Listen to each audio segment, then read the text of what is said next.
ఎందుకు ఈ పండుగ నాడు ఈ గంగిరెద్దులను పూజించాలా? ఈ పండగకి ఇది చెరుకు గడకి ఉండేటటువంటి ప్రాధాన్యం. ఈ మూడింటికి ఈ పండగకి సంబంధం ఏమిటి? భక్తివన్ ప్రేక్షకులకు నమస్కారం. 84 లక్షల జీవరాశులు అని అంటారు. అంటే అన్ని జీవులు ఉన్నాయి. మనకి కొన్నే కనిపిస్తూ ఉంటాయి, అంటే మనుషులం మనం కాకుండా. కానీ ప్రతి జీవికి ఒక ఉపాధి ఉంటుంది, ప్రతి జీవికి ఒక శక్తి ఉంటుంది. ప్రతి జీవి అసలు ఎలా ఉండాలి, ఏ వాతావరణంలో ఆ జీవి పెరుగుతుంది, దానికి ఉన్న లక్షణాలు ఏమిటి, ప్రకృతిలో ఆ జీవి ఎక్కడ ఉంటే దానికి శ్రేష్టం. అంతే కదా, మనం మనుషులం ఎలా జీవిస్తామో అలా ఇతరత్ర పశువులు, లేకపోతే పురుగులు, లేకపోతే జలచరులు, ఆకాశంలో ఎగిరే పక్షులు, ఇవన్నీ అలాగే ఉండవు. వాటి నివాస స్థానాలు వేరుగా ఉంటాయి, వాటి ఆహార పదార్థాలు వేరుగా ఉంటాయి. ఇన్నిటినీ సృష్టించిన భగవంతుడు పోషణ కూడా చూసుకుంటూ ఉంటాడు. ప్రతి ఒక్క జీవికి ఎటువంటి ఆహారం కావాలి వాటిని కూడా సృష్టిస్తూ ఉంటాడు. ఇలా ఇంత భిన్నత్వం కనిపిస్తుంది. కానీ ప్రతి ఒక్క జీవిలో ఒక లక్షణం ఉంటుంది, ఒక ఉపాధి ఉంటుంది. మనిషికి ఎంత అదృష్టం అంటే మనిషి జన్మ, మనం ప్రతి ఒక్క జీవి యొక్క ఉపాధిని కూడా ఉపయోగించుకుంటూ ఉంటాం. ఒక కుక్క ఉంది, దాని యొక్క లక్షణం ఏమిటి, దాన్ని మనం ఉపయోగించుకుంటూ ఉంటాం. కుక్కని కాపలా పెట్టుకుంటూ ఉంటాంగా. ఒక ఆవు ఉంది, ఆ ఆవు దగ్గర నుంచి ఎన్నో పదార్థాలను మనం తీసుకుంటున్నాం. అలాగే ఒక మేక ఉంది, ఒక కోడి ఉంది, ఇలా చెప్పుకుంటూ పోతే ప్రతి ఒక్క జీవికి, అంటే అన్ని జీవులు కాదు కానీ చాలా మటుకు ప్రకృతిలో ఉన్న జీవుల యొక్క ఉపాధుల నుంచి చాలా ఎక్కువగా ఎవరు ఎక్కువగా ఆనందాన్ని సంపాదిస్తున్నారు అంటే మనిషి మాత్రమే. మనకున్న ఉపాధి ఏదైతే ఉందో ఇతరత్ర జీవులు పాపం దాన్ని ఉపయోగించుకోలేరు. మనిషిని ఇలా మనం ఉపయోగించుకుందాం అని పాపం అవి అనుకోవు, కానీ మనం మాత్రం ఉపయోగించుకుంటూ ఉంటాం. మరి ఇంత తీసుకుంటున్నాం కదా, తిరిగి ఏమిస్తున్నాము అంటే మనకి అవసరం కాబట్టి ఆ పశువు లేకపోతే ఆ జీవి మన దగ్గర ఉన్నప్పుడు ఇంత ఆహారం పెడుతున్నాం. కానీ అది కాదుగా, వాళ్ళ ఉపాధిని మనం స్వీకరిస్తున్నాం, ఆనందిస్తున్నాం, హాయిగా మన జీవితాన్ని గడుపుతున్నాం. ఎన్నో ఉపయోగాలు ప్రకృతి నుంచి, ఇతరత్ర జీవుల నుంచి. తిరిగి ఏమిస్తున్నాం? ఏమీ లేదు. కానీ కనీసం కృతజ్ఞత భావన చూపించి వాటికి కూడా నమస్కారం చేయగలిగితే, ఎందుకు అంటే అవి పరమేశ్వర స్వరూపాలే కదా, ఎందుకు అంటే వాటితో కూడా మనం ఎంతో ఆనందాన్ని పొందుతున్నాం.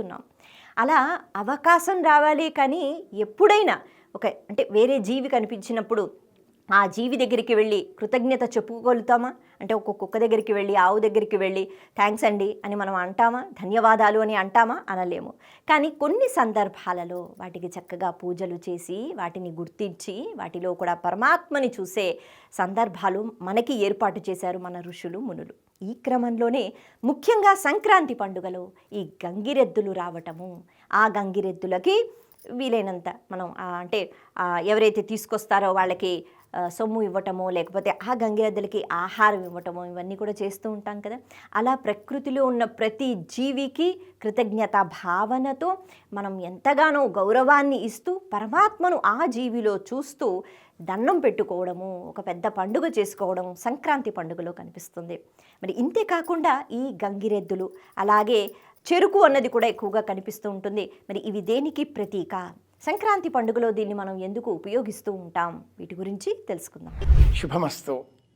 సంక్రాంతి సంబరాలు వెల్లివిరిసే నేపథ్యంలో సంక్రాంతి అనగానే అనేక బొమ్మలు మనం చూస్తూ ఉంటామండి. రకరకాల బొమ్మలని చరవాణులలో ఆత్మీయులు మనం పంపిస్తూ ఉంటారు. ఆ బొమ్మ చూడగానే ఓ గంగిరెద్ది కనిపిస్తుంది, ఓ 2 చెరుకు గొడవలు కనిపిస్తాయి, ఓ 2 గాలిపటాలు కనిపిస్తాయి. ఏమిటి ఈ మూడింటికి ఉండే అనుబంధం ఈ పండగతో? ఎందుకు ఈ పండగ నాడు ఈ గంగిరెద్దులను పూజించాలా? గాలిపటాలు ఎగురవేయాలా? చెరుకు గడలను ఏం చేయాలి? గుమ్మానికి లేదా వాకిట్లో ముంగిలిలో ఇలా నిలబెట్టేసుకుని పారవేసేయాలా? ఈ మూడింటికి ఈ పండగకి సంబంధం ఏమిటి?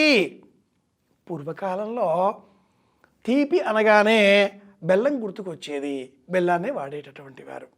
ఆ బెల్లం మనకు అందించేది చెరుకు గడ, అందులో ఉండే తీపి ఆ రుచి. కనుక ఈ కాలంలోనే సంక్రాంతిలోనే చెరుకు విపరీతంగా పండుతుంది.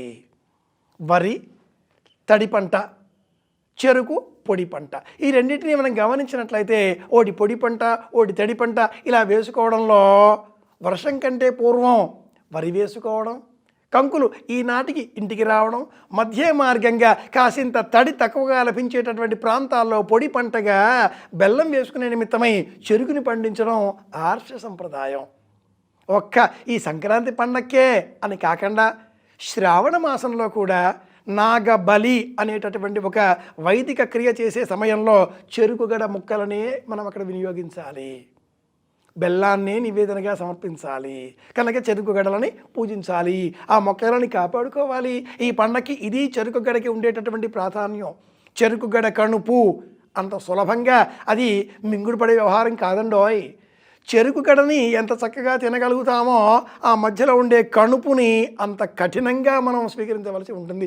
దానినే ఆర్షధర్మం పర్వము అన్న పేరిట వివరిస్తుంది. మహాభారతంలో ఉండే 18 పర్వాలు ఉన్నాయి చూశారు. పర్వము అంటే చెరుకుగడ కణుపు, అది అర్థం. ఈ కాలంలో లభిస్తాయి కాబట్టి సంక్రాంతి అనగా చెరుకుగడలు. మరి గంగిరెద్దుల వ్యవహారం ఏమిటి? ఈ సృష్టిలో ప్రతి జీవికి సమానమైన హక్కుతో బ్రతికేటటువంటి హక్కు ఉంది, ప్రాధాన్యత ఉంది, ప్రాశస్త్యం ఉంది.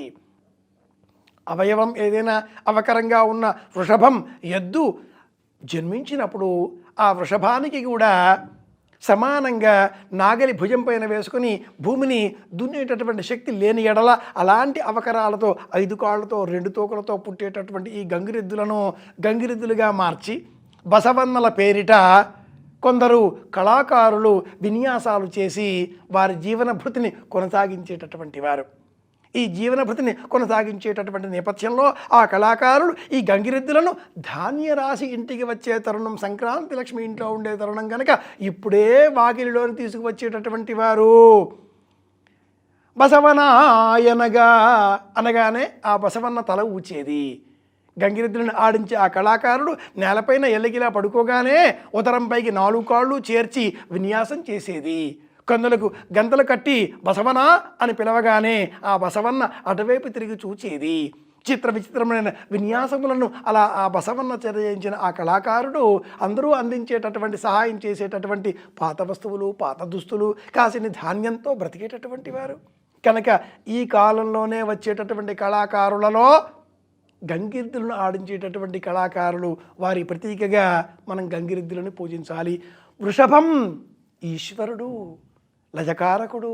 ఇకపైన ఎవరూ మరణించకూడదు అంటే శివాలయంలో ఆ శివుడి ముందర ఉండేటటువంటి నందీశ్వరుడు వృషభానికి ప్రతీక. ఈ వృషభం మన వాకిలికి వచ్చేటటువంటి కైలాసంలో ఉండే వృషభమే ఇది అన్నట్లుగా బసవేశ్వరుడిని మనం పూజించాలి.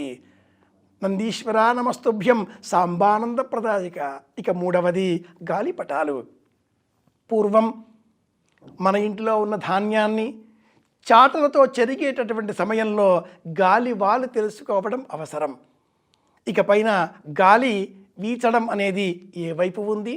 తూర్పు వైపు గాలి వీచిన ఎడల ఈ ఎండాకాలం అంత వేడిగా ఉండదు. దక్షిణం వైపు ఈ గాలి వీచిన ఎడల ఈ సంవత్సరం వర్షాలు తక్కువగా ఉండబోతున్నాయి, మరణాలు వృద్ధులకు సంబంధించి అధికంగా ఉండబోతున్నాయి, ఆరోగ్యాలు అనారోగ్యాలుగా మారబోతున్నాయి సూచన. అలాగే పడమర వైపు ఈ గాలివాలు అధికంగా ఉంది, గాలి తుంపరలతో కూడుకున్న వర్షాలు పడతాయి, ధాన్యం కాస్త తక్కువగా లభిస్తుంది. ఉత్తరం వైపున ఈ గాలి బాగా విసరబోతోంది. రాబోయే కాలమంతా సమశీతోష్ణ పరిస్థితితో అందరికీ ఆహ్లాదకరంగా ఆర్థికపరమైనటువంటి మేలు కలిగించే విధిగా ఉంటుంది. కాబట్టి కమర్షియల్ క్రాప్స్ అంటే ఆర్థికంగా ఆదాయాన్ని అందించేటటువంటి పంటల్ని పండించాలి. అంటే ఆవాలు కానీ, పెసర కానీ, కంది కానీ, ఇలా ఆముదం కానీ అటువంటి ఆహార పదార్థాలను మనం వచ్చే సంవత్సరం పంటలుగా పండించుకోవాలి. ఇలా గాలి వాళ్ళు తెలుసుకునే నిమిత్తమే సంక్రాంతి పండుగ నాడు సాయంత్రం వేళ విహంగము పక్షి, అందులోంచి వచ్చిన శబ్దమే పతంగము, ఇలా ఆకాశంలో ప్రయాణింపజేసి గాలి వాలును ప్రాచీనులు తెలుసుకునేటటువంటి వారు. సంక్రాంతి పండుగ అనగానే చెరుకుగడలు, గంగిరెద్దులు, గాలిపటాలు కనిపించడంలో ఉండే అంతరార్థం ఇదే. తెలుసుకుందాం, మళ్ళీ కలుసుకుందాం.